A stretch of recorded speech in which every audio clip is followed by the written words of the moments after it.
You do it to yourself.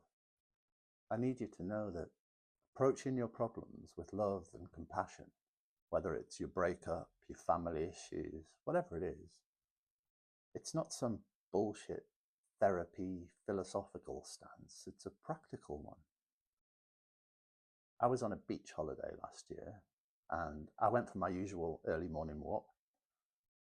When I took a rest with my coffee, a Caribbean guy, very lean, super toned, late 60s I'd say, but with a 30-year-old athlete's body, came and sat next to me on the low wall of the hotel, both of us looking out to sea.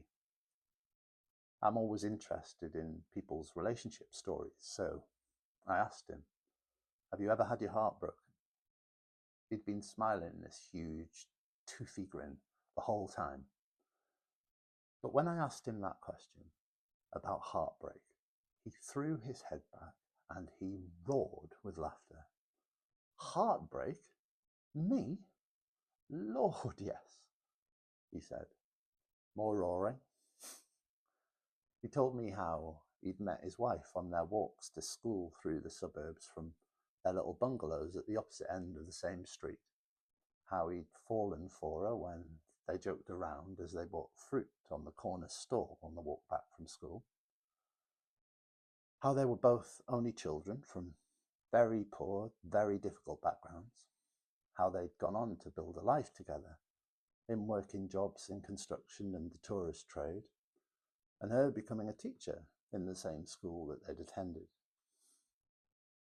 They'd wanted children, a flock, he said, still laughing, eyes on the horizon out to sea. But that hadn't been possible for them, and they'd had to let that dream go. During that time, they'd struggled, like a lot of couples do, with the tension of the situation. A little while later, she admitted to him that she'd had an affair. A friend from school. An old friend. Still smiling. He told me how it shook him. That was it. Over. He couldn't get past it.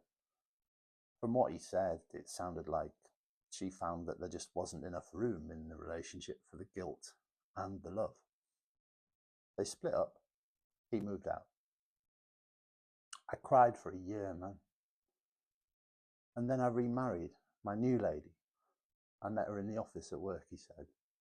And then he turned to me and he slapped his big, rough-palmed hand on my shoulder and threw back his head again, roaring with laughter, almost crying with it. Why is it so funny? I said, it's such a sad story. What's to laugh about? I was so confused. And he looked at me and he said, still beaming, hand still on my shoulder, eyes still shiny with all those memories, he said, it's all love, man. It's just love. This heartbreak, this breakup, this pain, this angst that you're going through now, it's a chapter. It's a few paragraphs in your life story. Your story is better for it happening, however hard and unnecessary it feels.